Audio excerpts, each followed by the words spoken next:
कपड़ा पहन के, ये सब भभूत लगा के, रुद्राक्ष पहन के एकदम टिपिकल बाबा के रूप साधु में, बन अगर गया। मोटे ताजे हैं भी तो बिल्कुल पंडा लगते हैं। तो और राहुल गांधी ने भी जाके पैसे दिए। भाई आप राम को लाए थे और आपने क्या क्या किया, राम लला हम, और अंत में आप चढ़ावा चोरी, और आपने किसी को बख्शा नहीं। आपने हनुमान जी की गदा चुरा ली, आपने राम जी की चरण पादुकाएं चुरा ली, आपने राम शिलाएं चुरा ली। मोदी जी हनुमान को पतंग बना के पतंग। आकाश में उड़ा देते हैं। ये क्या बजरंग बली का, ये सनातन का अपमान नहीं है? हमारे वीडियो का नोटिफिकेशन सबसे पहले पाने के लिए प्ले स्टोर से हमारे ऐप भारत एक नई सोच को अब इंस्टॉल करें। नमस्ते, मैं पल्लवी हूं और आप भारत एक नई सोच देख रहे हैं। संसद के बाहर विपक्ष के तमाम नेताओं ने एक नाटक किया। उस नाटक में पूर्णिया के सांसद हैं, गेरुआ वस्त्र पहनकर, वो पंडित का रूप धारण करके, साधु का वेश धारण करके वहां बैठते हैं और राहुल गांधी चंदा चढ़ाते हैं, पैसा चढ़ाते हैं और उसकी चोरी को लेकर एक नाटक किया गया। ये नाटक कुछ लोगों को इतना बुरा लगा, या यूपी में एक नया तरीके का विवाद छिड़ गया है, देश में ही छिड़ गया है, कि धार्मिक भावनाओं को आहत किया गया है। तो वाराणसी में एफआईआर दर्ज होती है, दिल्ली के जहांगीरपुरी में एफआईआर दर्ज होती है। पप्पू यादव पर एफआईआर दर्ज हुई क्योंकि उन्होंने गेरुआ वस्त्र पहना था, लेकिन बनारस में जो एफआईआर दर्ज की गई है वो पप्पू यादव के खिलाफ भी है, अवधेश प्रसाद के भी खिलाफ है और राहुल गांधी के भी खिलाफ है। तो आज के इस वीडियो में हम यही चर्चा करेंगे कि नाटक, नुक्कड़, सटायर, ये सारी चीजें जो होती हैं वो व्यंग्यात्मक होती हैं। व्यंग्यात्मक रूप में सड़कों पर जिस तरीके से मार्च निकाला गया, जिस तरीके से पप्पू यादव की शव यात्रा निकाली गई या राहुल गांधी के पोस्टर पर चप्पल मारे गए, ये आप विरोध जताने का एक तरीका जो है वो आपका हो सकता है, लेकिन कानूनी पहलू क्या है इसे समझने के लिए हमारे साथ पूर्व आईपीएस हैं अमिताभ दास जी। उन्हीं से समझेंगे कि सटायर को सटायर वे में लेना कब से गैर कानूनी होने लगा और उस पर किस तरीके की कानूनी कार्रवाई जो है वो हो सकती है। तो सर, आपका बहुत स्वागत है। जी नमस्कार। सर, देखिए यही सवाल है मेरा कि नाटक, नुक्कड़ या किसी तरीके की कोई सभा करना क्या गैर कानूनी होता है, और अगर होता है तो किस तरीके की कार्रवाई हो सकती है? बिल्कुल गैर कानूनी नहीं होता। देखिए अभी मेरे सामने भारत का ये संविधान है, और आजकल व्हाट्सएप यूनिवर्सिटी के जमाने में लोग संविधान का अध्ययन कम करते हैं। संविधान की धारा 19 है, आर्टिकल 19 अनुच्छेद 19 है, बहुत ही महत्वपूर्ण धारा है, जो हर हिंदुस्तानी नागरिक को अभिव्यक्ति की स्वतंत्रता देती है, जिसको इंग्लिश में फ्रीडम ऑफ एक्सप्रेशन कहते हैं। और ये हर हिंदुस्तानी नागरिक का मौलिक अधिकार है, फंडामेंटल राइट है। मतलब इसको कोई नहीं, मतलब प्रधानमंत्री का परदादा भी इसको नहीं छीन सकता है। अब देखिए जो भी ये सब होता है, जैसे आप अखबारों में कार्टून देखती होंगी, हम लोग जब स्टूडेंट हुआ करते थे, आर के लक्ष्मण हिंदुस्तान के बहुत बड़े कार्टूनिस्ट थे। टाइम्स ऑफ इंडिया में डेली उनके कार्टून आते थे, हम लोग मतलब पेट पकड़ के हंसते थे। उसमें किसी को वो नहीं छोड़ते थे, प्रधानमंत्री से लेके मुख्यमंत्री से लेके सबकी वो मतलब धज्जी उड़ा देते थे। और यही जनतंत्र का सौंदर्य है, यही लोकतंत्र की खूबसूरती है। और जो कुछ भी सटायर किया जाता है, व्यंग्य किया जाता है, कोई कवि कविता सुनाता है, कोई शायर अपनी गजल के माध्यम से चोट करता है, कोई व्यक्ति आलेख लिखता है, कोई जुलूस निकालता है, ये सभी उसी जो एक व्यापक अभिव्यक्ति की स्वतंत्रता है उसी के तहत आते हैं।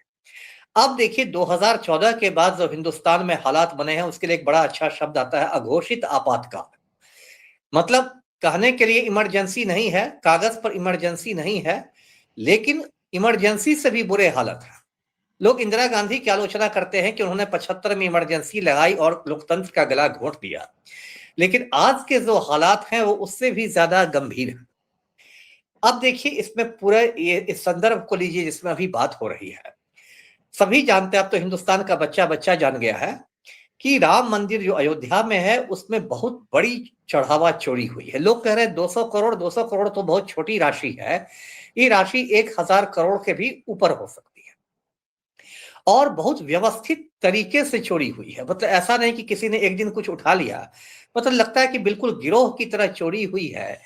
मैं बता दूं, इस राम मंदिर की प्राण प्रतिष्ठा हुई थी 22 जनवरी 24 को, और उसके बाद यहाँ लगभग 35 दान पेटियां लगी हुई है मंदिर में अलग अलग जगहों पर। माना जाता है मोटा मोटी राम मंदिर में हर दिन 1 लाख दर्शनार्थी आते हैं, और खास खास मौकों पर जैसे रामनवमी के रोज या तो कई लाख हो जाते हैं। अब इसमें जो दर्शनार्थी आते हैं वो अपने श्रद्धा के मुताबिक दान पेटी में कुछ लोग नकद देते हैं, कैश, कुछ सोना देते हैं, चांदी देते हैं, और इसको गिनने के लिए लगभग 50 लोगों की टीम है। और उसके राम मंदिर परिसर में ही एक जगह है पिलग्रिम फैसिलिटेशन सेंटर, उसमें उसका जो बेसमेंट है, जिसको हिंदी में तहखाना कहते हैं, उस तहखाना में बाकायदा गिनती रोजाना होती है। मैं दर्शकों को समझा रहा हूं चढ़ावा का हिसाब किताब कैसे रखा जाता है। और वो गिनती 2 पालियों में होती है। पहली पाली सुबह 8 बजे से लेकर दोपहर 2 बजे तक होती है। दूसरी पाली दोपहर 2 बजे से लेकर रात 8 बजे तक होती है। अब चूंकि उसमें सोना, पहले तो सोना अलग किया जाता है, चांदी अलग किया जाता है, कैश अलग किया जाता है, सबका हिसाब किताब। नेचुरल है कि जब इतने पैसों की गिनती होगी तो चारों ओर सीसीटीवी कैमरे लगे रहेंगे, ये सब रहेंगे। अब देखिए ये जो बात आई, मैं एग्जैक्ट तारीख बताता हूं, 7 जून को इसी साल ये चढ़ावा चोरी मामला ये हुआ, मतलब उजागर हुआ। एक अभिषेक उपाध्याय बहादुर यूट्यूबर हैं, टॉप सीक्रेट चलाते हैं, उनको मैं सलाम करता हूं, उन्होंने इसको किया। उसके बाद ये जो भाजपा है ये बुरी किया। देखिए कितना षड्यंत्र होता है इस देश में।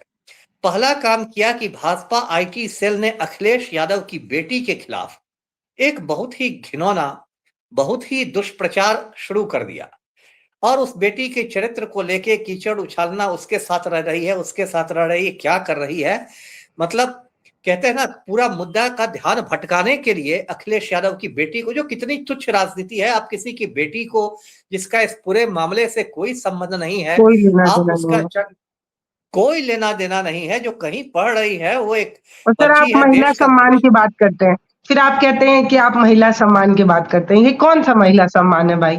एक 15 आप साल की बताइए ना। बच्ची आपको कुछ बोल देती है और आपके जो सपोर्टर है उसको करने की धमकी दे रहे हैं, बताइए ये कितना खराब बात है। वो तो देखिए अलग मुद्दा हो जाएगा, फिर हम लोग मुद्दे से अलग हो मतलब जाएंगे। मैं महिला बता रही सम्मान हूँ कि महिला सम्मान की बात आपकी सभी दोमुही है, दोमुही बात है एकदम। वो सब जानते हैं, सब जानते हैं। जो प्रधानमंत्री नारी शक्ति वंदन की बात करते हैं, वो अपनी पत्नी को प्रधानमंत्री आवास में कदम नहीं रखने देते हैं। इन लोग के तो पाखंड का कोई और छोर नहीं है। आज जसोदा बेन पीएम हाउस में कदम नहीं रख सकती है, कंगना रनौत जब चाहे आ जा सकती है, वो तो एक अलग किस्सा हो जाएगा। तो 7 जून सर को मैं इन ये लोगों ने, समझना चाह रही हूँ, जैसे ये जो बातें आप कह रहे हैं वो उस पर अभी चर्चा होगी। मैं बस समझना ये चाह रही हूँ कि जैसे मान लीजिए इन लोगों ने सटायर वे में या किसी तरीके की बात, अभिव्यक्ति की आजादी के तहत इन्होंने इस तरीके का कोई नुक्कड़ नाटक किया, तो इस तरीके की उनको आजादी है, उन्होंने इस तरीके की चीजें की। आपने भी तो विरोध करने के लिए पुतला फूंक दिया, चप्पल से मार लिया, सब यात्रा निकाल ली, लेकिन एफआईआर तो एक कानूनी चीज हो जाती है। तो क्या कानून इस तरीके की कोई इजाजत दे देता है क्या? नहीं, उसी पर मैं आ रहा था। मैं दर्शकों को बैकग्राउंड बता रहा था कि ये हुआ कि दर्शक तो आसानी से समझेंगे। उसके जी बाद जी देखिए जी। चढ़ावा चोरी का मामला हुआ, उसका एसआईटी बना, 8 लोगों की गिरफ्तारी हुई, सब कुछ हुआ। अब दर्शकों को यह भी मालूम है कि 6 महीने बाद यूपी में चुनाव है। दर्शकों को यह भी सर मालूम है कि इन लोगों का एक, कैमरा जो है ना वो रिकॉर्डिंग ही नहीं दे पा रहा है। हमारे ऑफिस में कैमरे लगे हुए हैं, सस्ती क्वालिटी के कैमरे लगे हुए हैं, तब भी 3-6 महीने का रिकॉर्डिंग मिल जाता है। राम नहीं, मंदिर में जो कैमरा लगा उसका रिकॉर्डिंग में नहीं है, ये बात हजम बैकअप करने नहीं। की है क्या? ये क्या हजम करने की बात है? इसलिए तो मैंने कहा कि एक बहुत सुव्यवस्थित तरीके से, शातिराना तरीके से ये किया गया। और देखिए 8 लोगों को, जो लल्लू पंजू है, उनको जेल भेज दिया गया। कौन? अनुकल्प मिश्रा, तो लवकुश मिश्रा, तो आशुतोष पांडे। एक जो बड़ा किरदार था चंपत राय, जो राम मंदिर ट्रस्ट का सचिव था, उसका बस इस्तीफा लिया गया। ठीक है, बीच में देखिए 1-1.5 महीना तक ये चढ़ावा चोरी का मामला थोड़ा दब गया था, क्योंकि जंतर मंतर का आंदोलन, कॉकरोच, धर्मेंद्र प्रधान, सोनम वांगचुक, ये सब देश में ज्यादा छा गए थे। अब जब ये थोड़ा मामला थोड़ा ठंडाया है, धर्मेंद्र प्रधान का इस्तीफा हुआ है, तो ये फिर बना है। देखिए डिम्पल, पप्पू यादव के 1-2 रोज पहले डिम्पल यादव ने भी ऐसा ही एक शो किया था। ठीक है, उन्होंने सामान्य साड़ी पहनी थी, उन्होंने साधु का वेश नहीं बनाया था, लेकिन संसद परिसर में डिम्पल यादव का भी शो हुआ था, वो भी चंदा पेटी लेके घूम रही थी। पप्पू अच्छा यादव ने इसको थोड़ा और ज्यादा नाटकीय कर दिया। पप्पू यादव के कपड़ा पहन के, ये सब भभूत लगा के, रुद्राक्ष पहन के, एकदम टिपिकल बाबा के रूप साधु में आ बन गए। गया। मोटे ताजे हैं भी तो बिल्कुल पंडा लगते हैं। तो और राहुल गांधी ने भी जाके पैसे दिए। अब देखिए इन लोगों ने भाजपाइयों की दुखती रग पर हाथ रख दिया। ये भाजपाइयों की दुखती रग है कि भाई आप राम को लाए थे और आपने क्या क्या किया, राम लला हम, और अंत में आप चढ़ावा चोरी, और आपने किसी को बख्शा नहीं। आपने हनुमान जी की गदा चुरा ली, आपने सोने की चरण रामचरितमानस पादुका चुरा ली, चुरा ली। आपने राम जी की चरण पादुकाएं चुरा ली, आपने राम शिलाएं चुरा ली। तो ये तो हद हो गई, हद कर दी आपने। और देखिए पल्लवी, मैं बताऊं दर्शकों को कि जितने भी इंटरनल सर्वे भाजपा के आ रहे हैं, आंतरिक सर्वेक्षण जिसको कहते हैं, सभी आंतरिक सर्वेक्षणों में भाजपा बुरी तरह हार रही है। और यूपी की हार आप समझ सकती हैं, ये कोई मिजोरम नागालैंड की हार नहीं होगी, यूपी की हार होगी। वो तो यूपी तो एकदम मतलब यूपी से होकर और सर दिल्ली ये की जो बात सत्ता आप जाती बता है। रहे हैं हवा हवाई नहीं है, भाजपा ने खुद ही अभी एक सर्वे कराया और पता चला इनके बहुत सारे विधायक हारने वाले हैं, तो एक वही घबराहट तो वही तो है मैं सर। वही तो मैं कह रहा था कि आंतरिक सर्वे में भाजपा को पता चला है कि भाई आपका सुपड़ा साफ होने वाला है। विपक्ष उस पर वाले से नहीं इन लोगों, करा रहे, इनके सर्वे बता रहे हैं कि गड़बड़ है। तो ये राम मंदिर की वही वजह ना, से है क्या? राम मंदिर की उसका वजह एक से? बहुत बड़ा मुद्दा है, और भी मुद्दे हैं, जेंजी भी है, ये भी है, वो भी है, पेपर लीक भी है, बहुत सारी चीजें हैं। लेकिन चढ़ावा चोरी एक बड़ा मुद्दा है। अब इनकी दुखती रथ पर पप्पू यादव ने हाथ रख दिया, अब करें तो ये क्या करें। तो अब इन लोगों ने क्या किया कि अब एफआईआर करो, ये करो। इसमें अभी एक योगेंद्र यादव का मैं प्रशंसक हुए, उन्होंने बड़ी अच्छी बात हाल में कही थी। योगेंद्र यादव ने कहा था कि जो सरकार चुटकुले से डरती हो वो खुद एक चुटकुला है ना। यदि यदि कोई सरकार चुटकुले से डर रही है, इसका वो सरकार खुद एक चुटकुला बन चुकी है। अरे आप इस व्यंग्य को नहीं समझ सके। और कितनी देखिए मैं कानूनी बात कर रहा हूं, क्योंकि दर्शकों को कानूनी पहलू भी बताना है। सर एक कोई एक भी, बात है कि हमारे यहाँ तो ऐसे ऐसे कवि हुआ करते थे जो मंच से सीधे सीधे मिमिक्री कर देते थे। मतलब लालू जी की हुआ या बिल्कुल तमाम नेताओं की मिमिक्री हुई बिल्कुल है, उनको लेकर व्यंग किया गया है और वो खुद भी सामने बैठकर उस पर मुस्कुराते थे। मतलब ऐसे नहीं बहुत नहीं, सारे। बिल्कुल। और एक मिनट पल्लवी, ये भारत की प्राचीन परंपरा रही है। पहले के राजाओं के दरबार में भी एक विदूषक रहता था, है ना, विदूषक रहते थे, जो कि राजाओं की भी नकल उतार देते थे, दरबारियों को भी नहीं छोड़ते थे। और राजा भी विदूषक पर की प्रतिभा पर खुश होकर उस पर सोने की अशर्फियां फेंकता था। ये बाकायदा एक विदूषक होते थे राज दरबार में, विदूषक। तो मिमिक्री ये तो करते एक थे वो पुराने जमाने में। मिमिक्री भी करते थे और भी व्यंग करते थे, या कुछ उन्होंने फिकरा सुना दिया, कोई दो दो लाइन सुना दिया, और इतने टैलेंटेड होते थे कि राजा भी वाह वाह करता था। और वो राजा की भी मिमिक्री करते थे, राजा भी सोने की अशर्फी फेंकता था, और पूरा दरबार उसको एंजॉय करता था। लेकिन जैसा मैंने कहा कि 14 के बाद इस देश की फिजा बदल गई है। देखिए सबसे इंपॉर्टेंट जो होता है कोई भी क्राइम में, सबसे इंपॉर्टेंट जो उसका ये होता है, वो होता है कि आपकी नियत क्या है। उसको लैटिन भाषा में कहते हैं मेंस रिया, मतलब आपका आपकी नियत क्या है ये देखा जाएगा। मान ले, एक उदाहरण मैं देता हूं, मान लीजिए किसी डॉक्टर ने मरीज का ऑपरेशन किया और मरीज की मौत हो गई, तो डॉक्टर पर मर्डर केस देना चलेगा? क्योंकि क्योंकि डॉक्टर की नियत मर्डर करना नहीं था, उसकी नियत थी जान बचाने की। ठीक है, मरीज पहले से बीमार था, कैंसर था, अंतिम हालत थी, मर गया। क्योंकि डॉक्टर की नियत, तो किसी भी चीज में सबसे इंपॉर्टेंट होती है नियत। अब पप्पू यादव के वाले मामले में आप देखें तो पप्पू यादव की नियत क्या थी?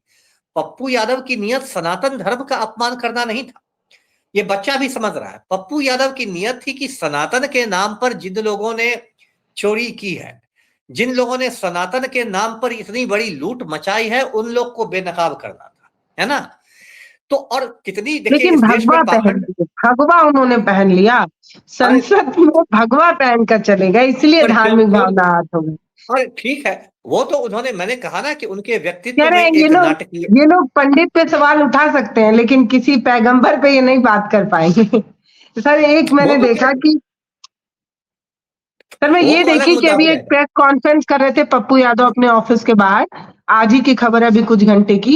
एक आदमी आता है, उन पर चप्पल फेंकता है और पप्पू यादव का ये आरोप है कि वो चक्कू वगैरह लेकर आया था। तो ये तो बहुत सेंसिटिव बात हो रही है कि आपके यहाँ इतनी बड़ी घटना हो जाए लेकिन आप उसको व्यंग्यात्मक तरीके से बोल भी नहीं सकते। तो ये तो अभिव्यक्ति की आजादी का एक हनन ही है ना सर। वही मैं कह रहा था। और देखिए इनका पाखंड, देखिए इसी को कहते हैं कि हमारे पाखंड का कोई और छोर नहीं है। भाजपा के नेता लगातार खुलेआम ये जो सनातन है, जो भी तथाकथित सनातन है, उसको मजाक उड़ा रहे हैं। नितिन नवीन के रोड शो में हनुमान जी को नाचते हुए दिखाया गया, भाजपा का झंडा लेके, है ना। बताइए, हम लोग बच्चे से बड़े हो गए, कभी हमने नहीं सुना, किसी कह धर्म रहे ग्रंथ में हनुमान नहीं नहीं है कि अंगद थे, हनुमान नहीं थे वो अंगद थे कह रहे हैं। अच्छा हनुमान ठीक नहीं है, थे, ठीक है। अंगद थे। अच्छा अच्छा ठीक है, अंगद ही को सुनाया। तो अंगद ही मान लिया मैंने, एक मिनट, अंगद का पांव हम लोग पढ़ के बड़े हुए कि अंगद का पांव जमा लिया था। तो क्या अंगद भाजपा का कार्यकर्ता था क्या? क्या आपको अंगद को भाजपा का झंडा पकड़ाने का हक किसने दिया? वो क्या सनातन का अपमान नहीं है?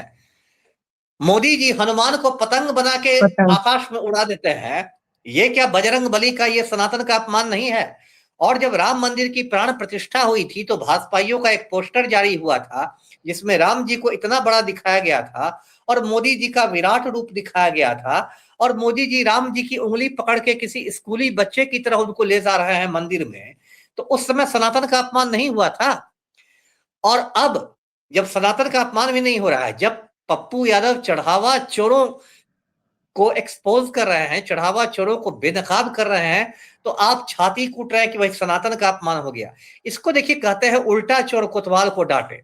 एक तो आपने चढ़ावा चोरी की और कोई आदमी कहता है कि भाई तुमने चढ़ावा चोरी कर ली तो तुमने सनातन का अपमान कर लिया। ये चढ़ावा चोर लोग कब से सनातन का चेहरा बन गए? मैं तो ये पूछता हूं ना, आप कब से, सनातन धर्म यदि है तो हजारों साल पुराना धर्म है ना। ये क्या चंपत राय ही क्या सनातन का चेहरा है क्या? लवकुश मिश्र ही क्या सनातन का चेहरा है क्या? आशुतोष पांडे क्या सनातन का चेहरा है? अब देखिए कितनी गदर इन लोगों ने काटी है। जो आशुतोष पांडे जेल में गया है, उसके घर एक संदूक बरामद हुआ, उसमें लिखा हुआ था राम रक्षा कोष या राम रक्षा ऐसे करके कुछ, राम राज्य कोष या ऐसे कुछ लिखा हुआ था। उसका जो क्यूआर कोड था वो उसका पर्सनल, उसके अकाउंट का था। मतलब श्रद्धालु लोग समझ रहे हैं कि हम जो इसमें पैसे दे रहे हैं वो भाई राम राज्य कोष या राम रक्षा के लिए जा रहा है, और वो पैसे आशुतोष पांडे के घर पर पहुंच रहे थे। ये जो है लवकुश मिश्रा, जो है लवकुश मिश्रा के घर गोबर के अंदर से 20 लाख रुपए निकले नकद।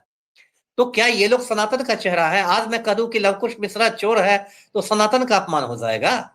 सनातन का तो अपमान आप कर रहे हैं जिसने चोरों को सनातन का पर्याय बना दिया। सनातन का अपमान आप कर रहे हैं। यदि आप इन चढ़ावा चोरों को सनातन का पर्याय मान रहे हैं तो आप सनातन का अपमान कर रहे हैं, पप्पू यादव नहीं कर रहे हैं। और देखिए ये लोग बार बार एक्सपोज हो रहे हैं। एक तो जेनजी के मामले में घिरा गए हैं, अब जेन अल्फा ने भी घेर लिया है। अब प्रधानमंत्री एकदम भूमिगत है, ऐसा तो मैंने प्रधानमंत्री देखा नहीं कि संसद सत्र चल रहा हो, प्रधानमंत्री भी भूमिगत, गृह मंत्री भी भूमिगत, रात में 1 बजे उठ के प्रधानमंत्री इंस्टाग्राम का रील बना रहे हैं। ये तो कपिल शर्मा, मैं तो कहता कपिल शर्मा को प्रधानमंत्री बना दिया जाए, भारत बेटर तरीके से चलेगा। कॉमेडी शो भी इस सरकार से बेटर होगी। और डर के मारे अमित शाह के घर को देखिए, ऐसा छावनी में बदल दिया गया है, लग रहा है कि क्या होने वाला है। और इसके बावजूद जेनजी, एक 15 साल की बच्ची को आपने डरा दिया और उसको धमकियां देके उसको घबरा दिया। अरे भाई अभी डोनाल्ड भी ट्रंप सर के सामने, एफआईआर नहीं वापस ली गई है, अभी तक एफआईआर वापस नहीं ली गई। नहीं मोदी नहीं जी हृदय की गहराइयों से माफ कर चुके हैं, वो माफी मांग चुकी है। मान लीजिए जिसको कुछ बोला गया उसने माफ कर दिया, जो बोला वो माफी मांग लिया। तो ये पुलिस वाले एफआईआर क्यों वापस नहीं ले रहे हैं? उस नहीं नहीं लड़की वो की तो मां कह रही है एफआईआर वापस होनी चाहिए, लेकिन हो ही नहीं रहा है। एक मिनट, 1-2 रोज पहले मैं आपके शो पर आया था तो मैंने कहा था कि एक बार एफआईआर होने पर वो वापस नहीं होता है, वो कोर्ट तो से सर ही क्वैश क्लोज होता या है। बंद तो हो सकता हाँ, है सर, क्लोज अभी भी क्लोज दबिश करना दी चाहिए, जा रही है। क्लोज, अभी भी उस लड़की फाइल के घर बंद। में पहुंच रहे हैं, अभी भी जा रहे यही हैं तो सर। गुंडा यही तो आज सुबह गुंडागर्दी भी है। पहुंचे। डोनाल्ड ट्रंप के सामने ये सरेंडर मोदी बन जाते हैं, है ना। डोनाल्ड ट्रंप इनको फटकारता है कि भाई ऑपरेशन सिंदूर बंद करो, तो सरेंडर मोदी सिंदूर बंद कर देते हैं। डोनाल्ड ट्रंप फटकारता है कि रूस से कच्चा तेल खरीदना बंद करो, तो सरेंडर मोदी कच्चा तेल खरीदना बंद कर देते हैं। डोनाल्ड ट्रंप फटकारता है कि ईरान में अली खमेनेई के अंतिम संस्कार में नहीं जाओ, तो सरेंडर मोदी खमेनेई के अंतिम संस्कार में नहीं जाते हैं। तो ट्रंप के सामने तो आप सरेंडर मोदी हैं, और एक 15 साल की बच्ची, एक स्कूल की बच्ची के सामने आप इतना बड़ा पराक्रमी बन रहा है, ये तो शर्म की बात है। आपकी पूरी ट्रोल आर्मी लग गई है, आपका पूरा आईटी सेल लग गया। अरे इतनी हिम्मत है तो गलवान घाटी से चीन को खाली कराओ ना। इतनी हिम्मत है तो डोनाल्ड ट्रंप से आंख में आंख मिला के बात करो ना। तो उसके सामने तो आप सरेंडर मोदी हैं, और एक बच्ची के पीछे पड़ के आप अपने को क्या समझ रहे हैं कि कितने वही बड़े हम मैं सिंघम बन समझना गए चाह हैं। रही हूँ कि सच सरकारें निरंकुश हो जाती हैं, सरकारें आती भी जाती रहती है, लेकिन एक प्रशासन जो होता है ना, उससे आम आदमी, भले प्रशासन सरकार के इशारे पे ही काम करता है, लेकिन जो आम आदमी होता है, नॉर्मल लेकिन शख्स होता है, वो एक अलग अलग बॉडी समझता है प्रशासन को। उसको ये लगता है कि सरकार और प्रशासन का कोई लेना देना नहीं है। मतलब एक आम आदमी जो सोचता है, तो मैं यही नहीं समझ पा रही हूँ, अगर प्रशासन इस तरीके की कार्रवाई कर रहा है, अभी सिर्फ इस लड़की के मामले की बात मैं नहीं कर रही हूँ, मैं उन तमाम मामलों की बात कर रही हूँ जिन पर एफआईआर दर्ज हो जाते हैं। क्या अगर मैं आज एफआईआर लिखाने जाऊं, तो ये जो सामने लिखने वाला बैठा है, वो ये नहीं कह सकता है कि हम इससे एफआईआर नहीं लिखेंगे, ये कोई मामला ही नहीं बनता है।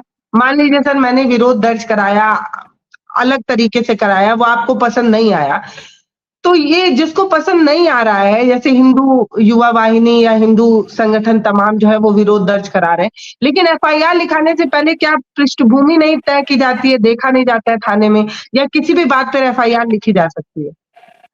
नहीं, वो सब देखिए गलत बात है। ये सब कहना कि प्रशासन और सरकार का कोई लेना देना नहीं है, ये सब बिल्कुल गलत बात है। आम आदमी सोचता प्रशासन, है सर, आम हाँ, तो आदमी। गलत गलत सोच है। गलत सोच है, क्योंकि आम आदमी को उतनी मतलब गहराई से नहीं मालूम है। प्रशासन तो पूरे कश्मीर से कन्याकुमारी तक सरकार का पालतू कुत्ता बन के काम करता है। चाहे वो पुलिस हो या सिविल एडमिनिस्ट्रेशन हो, कश्मीर से कन्याकुमारी तक प्रशासन जो है वो पुलिस का पालतू कुत्ता बन के काम करता है। आप यूपी में रह रही हैं, यूपी पुलिस में तो इतने बड़े बड़े जांबाज आईपीएस सब बैठे हुए हैं, सिंघम लोग। उन्होंने 15 साल की बच्ची पर तो कर दिया नोएडा के एक्सप्रेसवे में एफआईआर।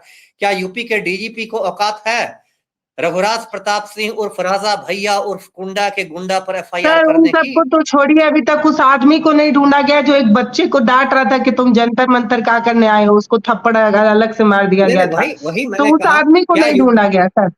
तब तो ये आप समझ रहे हैं ना, क्या यूपी पुलिस की औकात है ब्रजभूषण शरण सिंह इतना वो बड़ा तो माफिया है उसके खिलाफ एक्शन लेने की? तो इसलिए ये तो एकदम ऑब्वियस है। पता नहीं ये आम आदमी नहीं, की मैं समझ ये में जो क्यों नहीं पूछ आ रही रहा हूँ है। कि जो सामने बैठा एफआईआर लिख रहा होता है, वो मतलब अपने विवेक से किसी एफआईआर को ये कह सकता है कि हम नहीं लिखेंगे, ये कोई लीगल, कोई मतलब कोई लॉजिक कोई नहीं है विवेक इस एफआईआर में। कोई विवेक नहीं है। वो थानेदार रहेगा, उसको सीनियर एसपी बोलेगा, ज्यादा विवेक दिखाएगा तो थानेदार सस्पेंड हो जाएंगे। सब तो हायरार्की है ना। मान लीजिए, एक मिनट, मान लीजिए चीफ मिनिस्टर ने कह दिया डीजीपी को कि एफआईआर हो। अब डीजीपी एसपी को आदेश देगा, एसपी ने विवेक दिखा दिया, मेरी तरह मैंने भी विवेक दिखाया था अपनी सेवा में, तो मुझे समय से पहले रिटायर कर दिया गया। या यूपी में अमिताभ ठाकुर सर ने विवेक दिखा दिया था, या गुजरात में संजीव भट्ट सर ने दिखा दिया था। यदि एसपी बोलेगा कि नहीं ये नहीं हो सकता, तो 2 घंटे में या 1 घंटे में एसपी के ट्रांसफर का नोटिफिकेशन निकल जाएगा। यदि एसपी थानेदार को बोलता है, एसएचओ बोलता है कि नहीं सर ये तो गलत होगा, तो 2 मिनट में वो लाइन हाजिर हो जाएंगे। तो ये पूरा हायरार्की बना हुआ है। और इसी वजह से ऐसा होता है कि पुलिस जो है वो सत्ता के पालतू कुत्ते की तरह काम करती है। सीबीआई पर आपको पता है सुप्रीम कोर्ट की टिप्पणी है कि सीबीआई क्या है, पिंजड़े का तोता है, जो मालिक सिखाता है वही बोलता है। और इसलिए मैंने कहा कि ये कोई बिहार यूपी बंगाल तक सीमित बात नहीं है, ये पूरे कश्मीर से कन्याकुमारी का ये ऑल इंडिया पैटर्न है। और इसलिए पुलिस की, प्रशासन की, सबकी इतनी बदनामी होती है। जी, तो इस एफआईआर का क्या मतलब होता है? ये कोई गंभीर एफआईआर होती है, या इसमें किस तरीके की कार्रवाइयां होती हैं? इसे चैलेंज किया जा सकता है कोर्ट में कि नहीं? ये कैसा एफआईआर होता है ये जो होता है? देखिए पहली बार ये सब जितने एफआईआर है ना, ये सब फालतू है। फालतू मतलब मैं कह रहा हूँ कि बेलेबुल है, जमानतीय हैं, आसानी से जमानत मिल जाएगी। अब एफआईआर का उद्देश्य आप पूछिएगा कि क्यों होता है। एफआईआर का मेनली ये सब मनोवैज्ञानिक युद्ध के लिए होता है। मान लीजिए आपने रुचिका सिंह पर एफआईआर कर दिया और चारों ओर रुचिका रुचिका की बात हो गई, तो रुचिका सिंह के बहाने आप डर लाखों जाती है माँ बच्चियां। बाप को डराएंगे कि देखो, सब माँ बाप अपने बेटी को बोलेंगे देखो देखो, फिर रुचिका बन जाओगी ना, फिर एफआईआर हो जाएगा ना, फिर जॉब नहीं ना मिलेगा, फिर कॉलेज से निकाल दिए जाओगी ना, तुम घर पर बैठो, क्या जंतर, क्या क्रांतिकारी बनने की जरूरत है? जाओ पढ़ो, अभी रूम में बंद हो, क्या भगत सिंह बनोगी? बंद हो रूम में, पढ़ाई करो। तो ये जो है ये ताना, देखिए तानाशाह का सबसे बड़ा सर तो ये हथियार खौफ रुचिका होता है। सिंह पे दबाव बन सकता है मनोवैज्ञानिक? राहुल गांधी, पप्पू यादव, ये बड़े नेता हैं सर, मतलब एक लंबा तजुर्बा है, उम्र दराज लोग हैं, इन लोगों ने बहुत एफआईआर देखी होंगी। इन पे एफआईआर दर्ज करने का क्या मतलब, क्या मतलब नहीं निकलता है नहीं, इसका? एक तो देखिए सीधे मतलब निकलता है कि अपना आप भड़ास निकालिए, भड़ास निकालिए। मान लीजिए मुझे पल्लवी नहीं पसंद है, मैं क्या एफआईआर कर दूंगा आप पर? ठीक है, आपको कुछ नहीं होगा, लेकिन मेरा मन हल्का हो जाएगा कि मैंने भड़ास निकाल दिया। एक तो ये भड़ खिसियानी बिल्ली खंभा नोचे जिसको कहते हैं, खिसियानी ठीक है, आप पप्पू यादव का कुछ नहीं कर पाएंगे, वो 6 बार से एमपी रहे हैं। आप राहुल गांधी की इस पर चप्पल पर मार ही देंगे तो उससे क्या हो जाएगा राहुल गांधी को, है ना। उन्होंने तो मोदी को पानी पिला के रखा ही है। तो ये तो एक जो ह्यूमन साइकोलॉजी है खिसियानी बिल्ली के खंभा नोचने की, कि हम, या फिर आप अपनी पार्टी के अंदर नंबर बढ़ाना चाहते हैं। मान लीजिए अभी जैसे कि तो मैं उदाहरण देता हूँ। हर उसमें पेश होना पड़ता है सर। जैसे मान लीजिए मेरे पे एफआईआर हो गई, जिस थाने में मुझे वहां जाना पड़ेगा, ये भी एक भारी दबाव हो सकता है किसी नहीं सांसद नहीं, पर कि अलग वो अलग जगह एफआईआर कर देंगे तो हर जगह पहुंचना पड़ेगा, तो माइंड डिस्टर्ब रहेगा, समय देखिए मैनेजमेंट करना। उतना उतना आसान नहीं है ये सब में। सांसद लोग तो बहुत रिसोर्सफुल होते हैं, वो किसी छोटे मोटे वकील से उनको वो बेल करवा लेंगे। मान लीजिए पप्पू यादव पर 10 शहरों में एफआईआर हुआ, तो पप्पू यादव इतने रिसोर्सफुल हैं कि इसके लिए कोई ये भी नहीं कि उनको बहुत बड़का वकील चाहिए, प्रशांत भूषण चाहिए। वो कोई छोटे मझोले वकील से थोड़े पैसे में, कुछ हजार में वो बेल करवा लेंगे। 10 एफआईआर हुआ है, उनको 10 में जमानत मिल जाएगी। तो ये सब देखिए आप किसी का बिगाड़ नहीं सकते। जैसे राहुल गांधी को इन लोगों ने कितना तंग करने की कोशिश की मानहानि के मुकदमे में, है ना। उन्होंने कह दिया कि सिर्फ मोदी ही क्यों चोर होते हैं, मोदी ही क्यों भागते हैं। तो सूरत में केस कर दिया गया, तो 2 साल की सजा दिला दी गई, उनकी फिर सदस्यता भी छीन ली गई, सरकारी बंगला भी खाली करा दिया गया, मोबाइल भी छीन लिया गया। अंत में सुप्रीम कोर्ट ने उनकी सारी चीजें लौटा दी। तो ये लोग आपको घेरना चाहते हैं, आपको ये करना चाहते हैं, मतलब मेंटली डिस्टर्ब, या फिर अपना भड़ा, या फिर पार्टी के अंदर। जैसे कि अभी इसी रुचिका सिंह का मैं एग्जांपल देता हूं। एक टुटपुइया कोई वकील है स्मृति सिंह चंदेल, उसने ये किया है। अब स्मृति सिंह चंदेल इसी बहाने चाहेगी कि नोएडा और उसके आसपास के भाजपाइयों में उसकी एक पहचान बन जाए। मान लीजिए अगले विधानसभा का टिकट जब होगा 6 महीने बाद, तो स्मृति सिंह चंदेल अपने बायोडाटा में लिखेगी कि मैं ही वो स्मृति सिंह हूं जिसने ये कर दिया था। तो ऐसा लगेगा कि झांसी की रानी के बाद यही पैदा हो गई। तो ये सब क्या होता है कि पार्टी के अंदर लोग चेहरा चमकाने के लिए, एक तो होता है कि भड़ास निकालने के लिए, और दूसरा उद्देश्य रहता है अपना चेहरा चमकाने के लिए, अपने जो पार्टी में उनसे सीनियर लीडर है उनको दिखाने के लिए कि देखिए मैं पार्टी का कितना बड़ा सिपाही हूं। इसके लिए ये सब काम होता है। जी पल्लवी। तो जैसे कि इस एफआईआर का कोई मतलब नहीं है, आप बता रहे हैं बेल भी आसानी से मिल जाती है, हर मतलब बहुत अरे गंभीर बात नहीं है। तो जैसे ऐसे मान ऐसे लीजिए एफआईआर मुझ इन्होंने, पर रोज होता है। आप पे ऐसे भी ऐसे होते रहते हैं। एफआईआर पटना में रोज होता है मुझ पर। जी, मैं जी फर्स्ट हैंड कर रहा हूं, इसका कोई मोल नहीं है। जी जी। तो ये एक एफआईआर है जो एक आदमी ने एक नाटक किया, इसलिए, या सांसद लोगों ने एक नाटक किया जो सच्ची घटना पर आधारित था, बिल्कुल। उसको उन्होंने दिखाया। सर मंच से अगर किसी तरीके का कोई नाटक होता है तो भावनाएं आहत होती हैं, तो ये भावनाएं किसी की भी आहत हो सकती हैं। मान लीजिए मेरी भावना आहत हुई कि चंदा चोरी हुआ, मैंने पैसा चढ़ाया था, वो चोरी हो नहीं गया, नहीं, ये तो मैं भी एफआईआर दर्ज करा सकती हूँ। एकदम करा सकती हैं। आप कम से कम लिख के तो तहरीर दे सकती हैं। ये बात अलग है कि उस पर एफआईआर होगा नहीं, लेकिन आप लिख के तो दे ही सकती हैं कि भाई जो चढ़ावा चोरी हुई है राम मंदिर में, एक सनातनी के रूप में मेरी भावनाएं उससे बहुत आहत है। और ये भावनाएं आहत होने का खेल तो बड़ा अजीब है पल्लवी। सर तो सबको सबसे भावनाएं भावनाएं उनकी भी आहत। आहत होनी चाहिए जिन्हें चप्पल से मारा जा रहा है। तो अगर राहुल चाहे तो जिन लोगों ने चप्पल से पीटा है वो उनकी बिल्कुल भावना आहत बिल्कुल होगी, वो भी कराएंगे। बिल्कुल। सिर्फ राहुल ही क्यों, सिर्फ राहुल ही क्यों, कांग्रेस का कोई भी कार्यकर्ता करा सकता है। अच्छा। कांग्रेस का कोई भी है ना, कि मेरे नेता को मारा गया, मेरे नेता को अपमानित किया गया। तो देखिए इसका कोई अंत नहीं है, और ये तो बहुत बकवास तो है। ये देखिए दूसरे पे एफआईआर सावन एफआईआर में होगा। ये तो एफआईआर खेलते रहिए, कोई अंत नहीं है। अब सावन में बहुत सारे लोग नहीं खाते हैं मीट मछली, और मान लीजिए मैं मुर्गा बैठ के खा लूं तो वो कहेगा कि भाई ये मुर्गा खा रहा है, मेरी भावनाएं आहत हो गई, इनको जेल भेजिए। अरे ये मेरा पर्सनल चॉइस है कि मैं क्या खाता हूं, मैं आपसे पूछ कर खाऊंगा। तो ये सब देखिए बेसिकली फालतू बातें हैं। और जैसा मैंने शुरू में अर्ज किया कि जब तक इंटेंशन नहीं हो, जब तक बिल्कुल इंटेंशन ही नहीं हो कि आप जानबूझ के उसके मंदिर में जाकर कुछ ऐसा कर रहे हैं कि उसको, मतलब आप आहत करने के लिए कर रहे हैं, आप मैंने मंदिर में जाके मूर्ति पर कूड़ा कचरा ही फेंक दिया, कुछ ऐसा ही काम कर दिया जो लगे कि इसका उद्देश्य ही था, नियत ही थी गलत करने की, तो वो बात मानी जा सकती है। लेकिन कोई आपके चढ़ावा चोरी पर व्यंग्य करेगा, उससे आपकी आहत हो जाएगी बात, तब तो कल आप एफआईआर पर भी कह सकते हैं कि हमारे इस पर आहत हो गई, भाई आपने सनातनियों पर कैसे एफआईआर कर दिया, हमारी भावना पर आहत हो गई। तो इसके ये तो बहुत फालतू बात है। तो जी मतलब कोई सजा वजह नहीं होती है, बस ये अखबार की हेडिंग बनने के लिए होता है मैंने और मैंने कहा ना, चर्चा में आने के लिए। 2 ही 3 उद्देश्य होते हैं। अपना चेहरा चमकाइए हम लोग बचपन में एक अखबार में नाम कहानी पढ़ते थे, अपना चेहरा चमकाइए, कुछ भड़ास निकाल लीजिए, खिसियानी बिल्ली खम्भा नोचे का, और ये सब कुछ कीजिए, कुछ सोशल मीडिया पर पोस्ट कर दीजिए, स्मृति सिंह चंदेल बन जाइए और कुछ नहीं। स्मृति सिंह चंदेल से कहा जाए कि गलवान घाटी जाके चीन से आजाद कराए तो जाएगी, राजा भैया से कहा जाएगा कि लोहा ले ले कुंडा के गुंडा से तो जाएगी, ब्रजभूषण सिंह से लड़ने जाएगी। तो इसी टाइप के जो लोग होते हैं छोटी बुद्धि वाले, वो सस्ती लोकप्रियता के लिए ऐसे काम करते हैं। जी। अच्छा, आप जो सर बता रहे हैं, एक आखिरी सवाल बस पूछती हूँ, मैं समझती हूँ कि आपके पास समय का अभाव रहता है। जैसे ये 15 साल की जो बच्ची पे एफआईआर नहीं अभी भी वापस ली गई है या क्लोज नहीं किया गया है, इसके घर बार-बार जो है वो पुलिस जा रही है। अभी भी उनकी मम्मी का एक, जो वो 15 साल की बच्ची है, उसकी मम्मी का एक रिक्वेस्ट आया है कि इसको जो है वो खत्म किया जाए, क्लोज किया जाए, लेकिन नहीं हो रहा है। तो क्या इसमें कोई बुद्धिजीवी आकर पुलिस पर भी कार्रवाई करा सकता है कि आप मानसिक दबाव बिल्कुल बना रहे हैं? एक 15 साल की बिल्कुल बच्ची को मानसिक रूप बिल्कुल से परेशान किया जा रहा है। सोशल मीडिया पे बिल्कुल बुली कर रहे हैं, वो तो ठीक है। आप खाकी बिल्कुल वर्दी पहनकर भी एक बच्चे की मनोदशा नहीं समझ पा रहे हैं। मान बिल्कुल लीजिए आवेश में आकर उसने कुछ कह भी दिया, माफी तो मांग ली है, अब इस तरीके की कार्रवाई क्यों?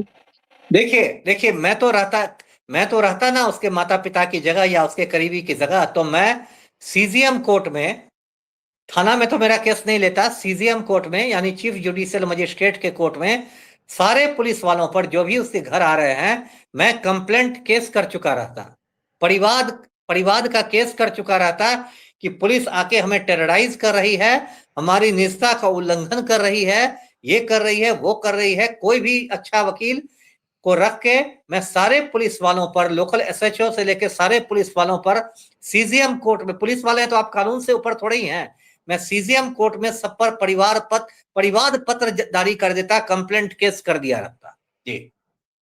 तो इसमें क्या होता है? डांट फटकार होती है, कोई एक्शन वगैरह भी होता है? नहीं मैं नहीं, समझ नहीं पा वही रही हूँ कि वही पुलिस डरती क्यों नहीं है सर? पुलिस भी तो अरे कानून के सुनिए, अंदर ही है, उसको पता है किस तरीके की देखिए, चीजें हो सकती हैं। फिर एक इनमें डर क्यों नहीं है कि कोई इन पे एक्शन ले एक मिनट लेगा? देखिए, एक मिनट देखिए, एक तो सैया भय कोतवाल वाली बात है। पुलिस को लगता है कि लखनऊ में योगी जी बैठे हुए हैं, दिल्ली में मोदी जी बैठे हुए हैं, सत्ता हमारे साथ है, सैया भले कोतवाल क्या होगा हमारा। दूसरी बात, पिछले कुछ समय से न्यायपालिका ने भी इस देशवासियों को बहुत निराश किया है। जैसे दिल्ली में के पुलिस ब्रुटलिटी के बाद सूर्यकांत का बयान आ गया कि वीडियो देखने का हमें समय नहीं है। समय तो जो नहीं है। सिस्टम जो हमारा ध्वस्त हो गया है देश का, उससे भी ऐसे जो वर्दी वाले गुंडे हैं, उनका जोश बढ़ा हुआ है। जी पल्लवी। सर, आपका बहुत धन्यवाद अपना समय देने के लिए, और आप दोस्तों जो लगातार अभी तक यहाँ जुड़े हुए हैं, उन सभी का बहुत धन्यवाद। इस तरीके के मुद्दे पर चर्चा होना इसलिए भी बहुत ज़रूरी है क्योंकि हम लोग कानून की बारीकियाँ समझते नहीं हैं। तो बहुत ज़रूरी है कि एक जागरूकता वाला इस तरीके का डिस्कशन होता रहे ताकि आप भी कानूनी बारीकियों को समझते रहें, और इसीलिए हम ऐसे गेस्ट को भी बुलाते हैं जो बहुत आसान शब्दों में, बहुत सहजता से आपको चीज़ें समझा दें। तो सर, आपका बहुत धन्यवाद, आप सभी का बहुत धन्यवाद। हमारे वीडियो का नोटिफिकेशन सबसे पहले पाने के लिए प्ले स्टोर से हमारे ऐप भारत एक नई सोच को अब इंस्टॉल करें।